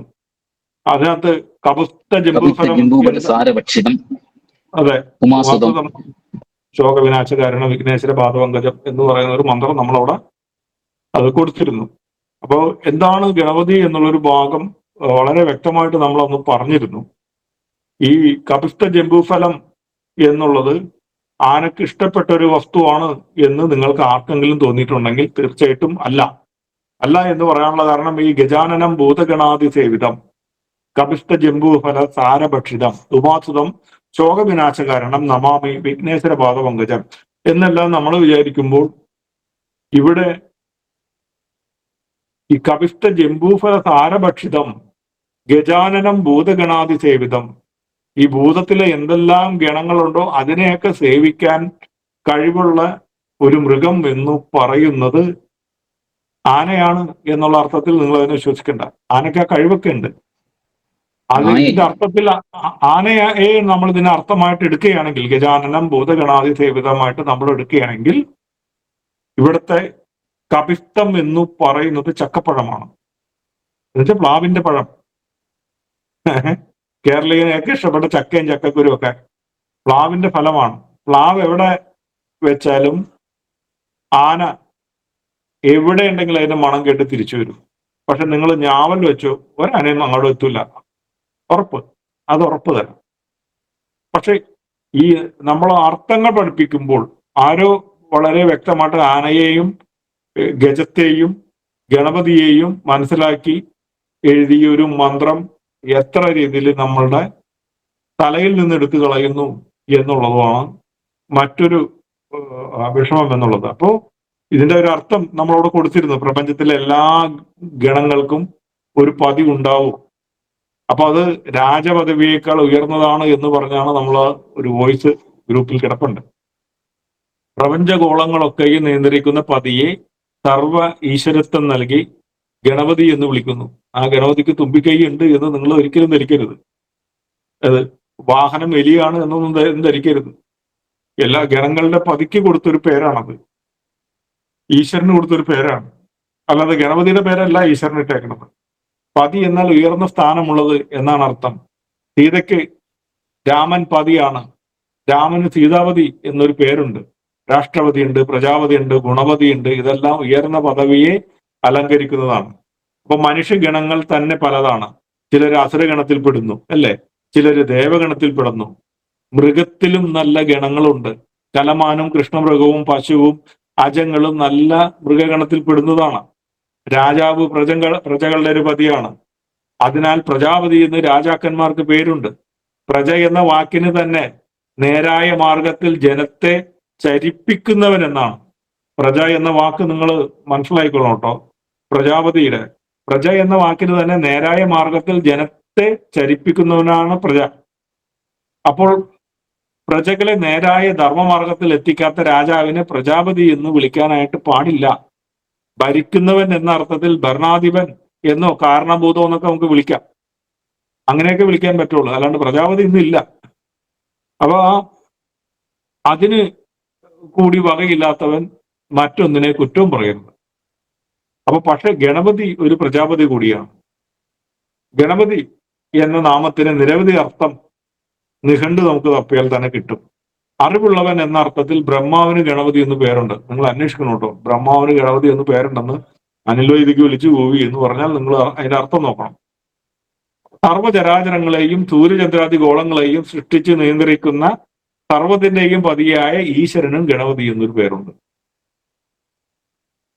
ഞാൻ പറഞ്ഞു ഇപ്പോഴൊന്നും കൂടി ഞാൻ ഉറപ്പിച്ച് ഞാൻ പറഞ്ഞത്, കൊമ്പും തുമ്പിക്കൈയുള്ള ഒരു ചിത്രം വരച്ചിട്ട് അത് ഗണപതിയാണോ എന്ന് ചോദിച്ചാൽ ശിവവിഷ്ടയിലെ അംഗങ്ങൾ പറയണം അറിയില്ല. അങ്ങനെ ഒരു പേരൊക്കെ ഇവിടെ വിളിച്ചു പറയുന്നുണ്ട്. പക്ഷെ അർത്ഥം വെച്ച് നോക്കുമ്പോൾ ഇതിനെ ഗണപതിയായിട്ട് കാണാൻ പറ്റുന്നില്ല. പിന്നെ ഈ ചിത്രത്തില് ഒരു രസകരമായ ഒരു ശാസ്ത്ര രചനയുണ്ട്. അത് മനസ്സിലാക്കിയാൽ ഇത് ഗണപതിയാണ്. അത് മനസ്സിലാക്കാത്തവൻ ഇതൊരു ആനയുടെ തലയുള്ള ഒരു മനുഷ്യനാണ് എന്നുള്ള രീതിയിൽ ചിന്തിക്കരുത്, തെറ്റാണെന്ന് തന്നെ പറയണം. അതല്ല ഞങ്ങളുടെ ഗണപതി എന്ന് നിങ്ങൾ ഉറപ്പിച്ചു പറയണം.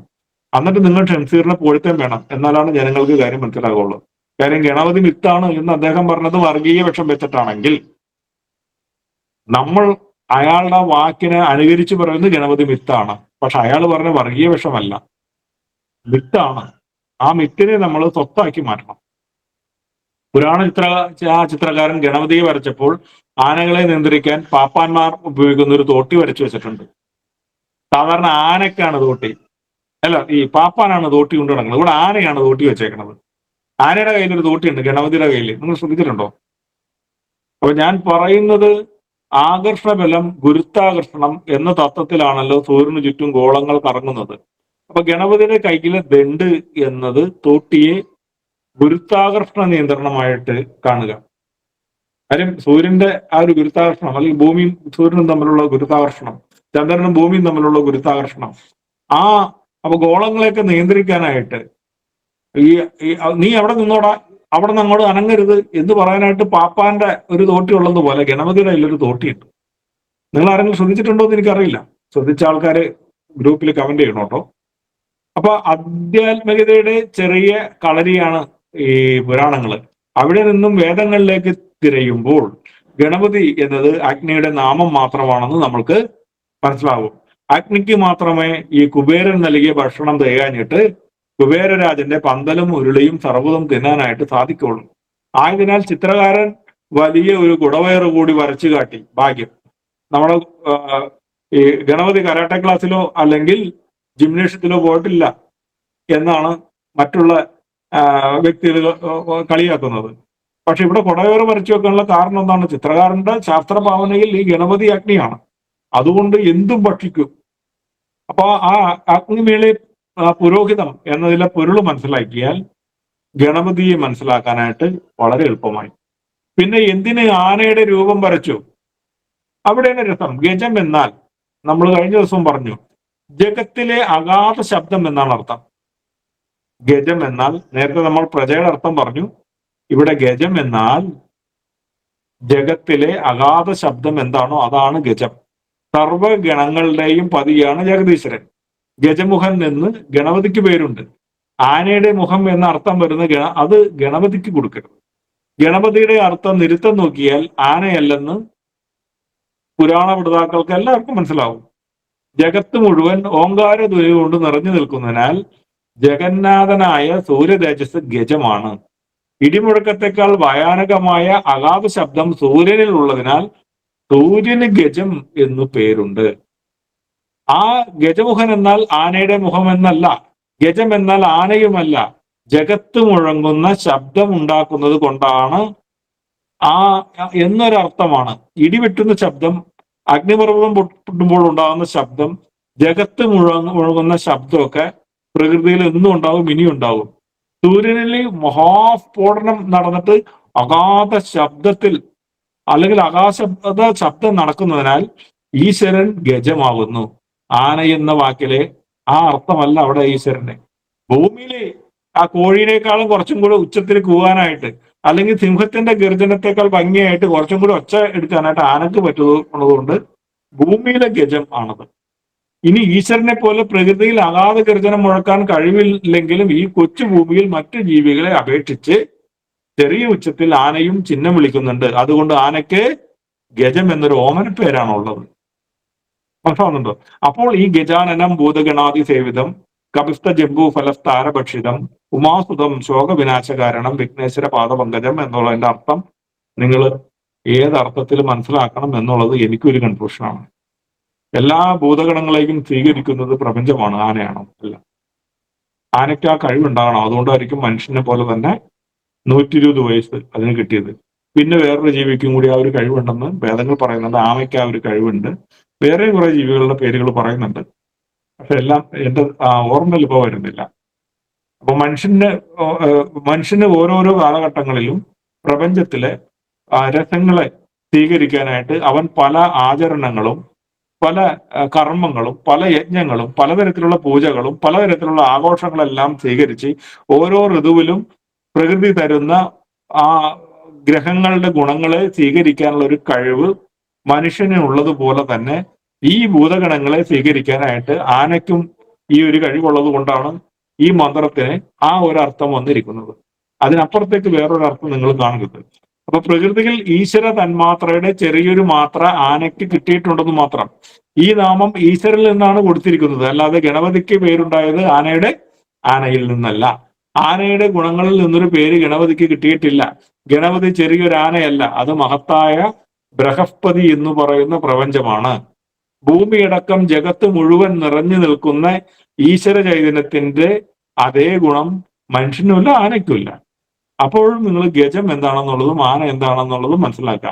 നമ്മളെയും സമസ്ത ജീവികളെയും കരയിപ്പിക്കുന്നത് കൊണ്ട് ഈശ്വരന് രുദ്രൻ എന്നൊരു പേരുണ്ട്, ആനയ്ക്ക് രുദ്രൻ എന്നുള്ള പേരില്ല. ഈശ്വരൻ എല്ലാ പേരും വന്നിട്ടില്ല. ഈശ്വരൻ ആന അത്രയ്ക്ക് വലിയ രോദനമൊന്നും ചെയ്യുന്നില്ല, മനസ്സിലാവുന്നോ? രോദനം ചെയ്യാനുള്ള ഒരു കഴിവില്ല. നിലവിളിക്കാനുള്ള കഴിവൊക്കെ ഉണ്ടാവും ആനക്ക്, ചിഹ്നം വിളിക്കാനുള്ള ഒരു കഴിവുണ്ടാവും. രുദ്രശബ്ദം പുറപ്പെടുവിക്കാനുള്ള കഴിവ് ആനക്കില്ല. ഈശ്വരൻ ഒരിക്കലും കരയില്ല. മനുഷ്യൻ കരയും, ആനയും കരയും. അഗാധ ഗർജനം പോലെ കരയുന്നത് കൊണ്ട് ആനയ്ക്കും നിരവധി വിളിപ്പേരുണ്ട്. കഴിഞ്ഞ ദിവസം നമ്മളത് ആ ഗ്രൂപ്പിൽ പറഞ്ഞു, ആന എന്ന വാക്കിന് എത്ര അർത്ഥമുണ്ട്. ഗണപതി ആനയാണെങ്കിൽ ആനയുടെ വിളിപ്പേരെല്ലാം ഗണപതിക്കും കൊടുക്കണം, അല്ലെ? കൊമ്പ്, തുമ്പിക്കൈ, 4 കാലുകൾ, വാല്, മസ്തകം. കൊമ്പ് 1, തുമ്പിക്കൈ 2, 4 കാലുകളും കൂട്ടുമ്പോൾ 6, വാല് കൂട്ടുമ്പോൾ 7, മസ്തകം കൂട്ടുമ്പോൾ 8. ഇവ 8 കൊണ്ട് മനുഷ്യനെയും എല്ലാത്തിനെയും ഈ ആന ആക്രമിക്കും. അതുകൊണ്ട് ആനയുടെ ഒരു പേര് അഷ്ടകപ്രഹരൻ എന്നാണ്. പിന്നെ ഒരു രസം, മാതംഗ ലീലേനെ കുറിച്ച് നമ്മൾ പറഞ്ഞു, ചേറിൽ കളിക്കുന്നത് കൊണ്ട് മാതംഗം എന്നൊരു പേര് ഉണ്ട്. പിന്നെ പത്മം, താമരയോട് പ്രണയം ഉള്ളതുകൊണ്ട് പത്മം എന്ന് പേരുണ്ട്. ഇവം എന്ന് പേരുണ്ട്. സിന്ദൂരം എന്ന് പേരുണ്ട്. നാഗം, കുഞ്ചരം എന്നൊക്കെ ആനയ്ക്ക് പേരുണ്ട്. പക്ഷെ മഹാഗണപതിക്ക് ആനയുടെ പര്യായങ്ങൾ കൊടുക്കാറില്ല. നിങ്ങൾ ശ്രദ്ധിച്ചിട്ടുണ്ടോ? ആനയെ എന്നെങ്കിലും സിന്ദൂരമേ എന്ന് വിളിച്ചിട്ടുണ്ടോ? നാഗം എന്ന് വിളിച്ചിട്ടുണ്ടോ? ഇല്ല. ഗണപതിക്ക് ആ പേരില്ല. അതുകൊണ്ട് ഗണപതി ഈശ്വരന്റെ നാമമാണ്, ആനയുടെ നാമമല്ല, ഗജാനനല്ല. ആന എന്നുള്ള അർത്ഥത്തിലല്ല ഗണപതിക്ക് ആ പേര് വന്നിരിക്കുന്നത്. ആനയ്ക്ക് താമരയോട് പ്രണയമുള്ളതിനാൽ പത്മം എന്ന് പേരുണ്ട്. ഒരു നമ്മുടെ ഒരു യുക്തിവാദി അങ്ങനെ ഒരു ഭാഗം ഞാൻ പറഞ്ഞതായിട്ട് ഞാൻ കേട്ടിട്ടുണ്ട്. അപ്പോൾ സരസ്വതിക്ക് താമരയുമായിട്ട് ബന്ധമുണ്ട്, പക്ഷെ സരസ്വതിക്ക് ആന, ഗജം എന്നൊന്നും പേരില്ല. സരസ്വതിക്കും ഈ പേര് വരണ്ടേ? പിന്നെ കൃഷ്ണൻ മണ്ണ് വാരി കളിച്ചിട്ടുണ്ട്. മണ്ണിൽ കളിച്ചത് കൊണ്ട് കൃഷ്ണനെ കുഞ്ചരം എന്ന് വിളിക്കുന്നുണ്ടോ? ആ യുധിഷ്ഠിരൻ വിളിച്ചു പറഞ്ഞ പോലെ അശ്വത്ഥാവ് സദ ഇത് കുഞ്ചര എന്നുള്ള പേര് കൃഷ്ണനില്ല. ആ പേര് ആനയ്ക്ക് ചേരും. മറ്റൊന്ന്, ചെളി കണ്ടാൽ ആനയ്ക്ക് ഇഷ്ടമാണ്, അതിൽ കളിക്കും. ആയതിനാൽ ആനയ്ക്ക് മാതംഗം എന്ന് ഇന്നും പേരുണ്ട്, അന്നും പേരുണ്ട്. അപ്പൊ ഇതൊക്കെ ഗണപതിയുടെ ഒരു നാമമായി ഒരു ഹിന്ദുവും അറിയാതെ പോലും വിളിക്കരുത്, അല്ലെങ്കിൽ വിളിക്കുന്നില്ല. ആനക്കിട്ട പേര് ആനയ്ക്ക് കിട്ടട്ടെ, അല്ലെങ്കിൽ ആനയ്ക്ക് കിടക്കട്ടെ. അതേ അർത്ഥത്തിൽ ഗണപതിയെ വിളിക്കരുത്. ആനയ്ക്ക്, ശിശുവായ ആനയ്ക്ക് ബാലൻ എന്ന് പേരുണ്ട്. 2 വയസ്സായ ആനക്ക് പുർച്ചകം എന്ന് പേരുണ്ട്. 3 വയസ്സായ ആനക്ക് ഉപസർപ്പം എന്നൊരു പേരുണ്ട്. 4 വയസ്സായ ആനക്ക് ബർബരം എന്നൊക്കെ പേരുണ്ട്. കളഭം, 5ാമത്തെ വയസ്സിലെ ആനേനെ വിളിക്കുന്നത് കളഭം എന്നാണ്. ഞങ്ങളുടെ ഈ തൃക്കാക്കര പഞ്ചായത്തില് തൃക്കാക്കര അമ്പലം വരുന്നില്ല, അത് കളമശ്ശേരി പഞ്ചായത്തിലാണ് തൃക്കാക്കര അമ്പലം വരുന്നത്. ഈ കളമശ്ശേരി എന്നുള്ള പേരിന്റെ പൂർവ്വനാമം കളഭശ്ശേരിയാണ്. കളഭം നമ്മള് ചന്ദനം പോലെ കലക്കിയെടുക്കൂലേ, കളഭശ്ശേരി എന്നാണ് അതിന്റെ പേര്. അവിടെ കളഭം വിൽക്കുന്നൊരു വലിയൊരു കടയുണ്ടായില്ല, ആറും ഉണ്ടായില്ല, കുളം ഉണ്ടായിട്ടില്ല. തൃക്കാക്കര അമ്പലത്തിലെ ആനയെ, 5 വയസ്സായ ആനയ ഏകദേശം ആരോഗ്യവനായിരിക്കും, അതിനെ കൊണ്ടുപോയി തളച്ചിരുന്ന സ്ഥലമാണ് കളഭം. കളമശ്ശേരി. അതുകൊണ്ടാണ് ആ കളമശ്ശേരി എന്നുള്ള പേര് കിട്ടാനുള്ളൊരു കാരണം. അപ്പൊ 5 വയസ്സായ ആനയെ വിളിക്കുന്നതാണ് കളമ. 6 അതിനെ നൈനാരികം എന്നാ വിളിക്കുന്നത്. 7 വയസ്സായ ആനയ്ക്ക് 7 വയസ്സായ ആനക്ക് എന്നെ വിളിക്കുന്നത് ശിശു എന്നാണ്. ശിശു. 5 കളഭം എന്ന് വിളിച്ചിട്ട് പിന്നെ 7 കൊണ്ട് ശിശു എന്ന് വിളിക്കാനുള്ള ഒരു കാരണം ഈ ശിശുവിന്റെയൊക്കെ പേരുകള് നിങ്ങളൊന്ന് കാര്യമായിട്ടൊന്ന് പഠിച്ചാൽ അത് നിങ്ങൾക്ക് ചില അത്ഭുതങ്ങൾ കാണാനായിട്ട് പറ്റും. ശിശു എന്ന് വെച്ചാൽ നമ്മൾ കാണുമ്പോൾ ചെറുതാണ് അല്ലേ? പക്ഷെ പൂർണ്ണ വളർച്ച എത്തിയ എന്നതാണ് ശിശുവിന്റെ അർത്ഥം. പൂർണ്ണ വളർച്ച എത്തുമ്പോഴാണ് ഇത് ഒരു ശിശുവിനെ പ്രസവിക്കുന്നത് അല്ലേ? അല്ലാണ്ട് 3-ാം മാസത്തിലല്ലോ 4-ാം മാസത്തിലും അല്ല. അപ്പൊ ഒരു ആന പൂർണ്ണ വയസ്സ് അതിന്റെ പൂർത്തീകരണം വരുന്നത് 7-ാമത്തെ വയസ്സിലാണ്. മനസ്സിലായുണ്ടോ? മനുഷ്യന് പൂർത്തീകരണം വരുന്നത് 9-ാമത്തെ മാസത്തിലാണ്. ആനയ്ക്ക് ഒരിത്തിരും കൂടി നേരത്തെ ആകുന്നു എന്ന് മാത്രം. അപ്പോ ഈ വക പേരുകളൊന്നും ആർക്കില്ല? ഗണപതിക്കില്ല. അപ്പൊ ആനയുടെ മുഖമുള്ള ഈശ്വരനില്ല ഭൂമിയില്. വലിയ മുഖം ആനയുടേതാണ്. ആയതിനാൽ ഭക്തിയുടെ ബാല്യതലത്തിൽ മാത്രം ചിന്തിക്കുന്ന ഭക്തശിരോമണികൾ ഇട്ടിരിക്കുന്ന പേരാണ് ഗണപതി എന്നുള്ളത്. ഇപ്പൊ ഹിന്ദു പുരാണങ്ങൾ അങ്ങനെ പറഞ്ഞിട്ടുണ്ടെങ്കിൽ ഭക്ത ശിശുക്കൾ യൗവനതലത്തിൽ എത്തുമ്പോൾ നിങ്ങളൊന്ന് ശിശുവാകൂ ആനയെ പോലെ. അതില് വേദശാസ്ത്രം പഠിക്കണം. ഇല്ലെങ്കിൽ പിതാവിന്റെ ബീജമില്ലാതെ ജനിച്ചതും അഗ്നിയാണ്. മനസ്സിലാവുന്നുണ്ടോ? കാരണം ഈശ്വരന് മാതാപിതാക്കളില്ലല്ലോ. അതുകൊണ്ട് ഗണപതിയുടെ അമ്മ മാത്രമേ ഉള്ളൂ, അച്ഛനില്ല. ഇനി കുറെ നാൾ കഴിഞ്ഞിട്ട് യുക്തിവാദികൾ തന്തയില്ലാത്തവനാണ് ഗണപതി എന്ന് വിളിക്കുമെന്നുള്ള പേടി എനിക്കുണ്ട് കേട്ടോ.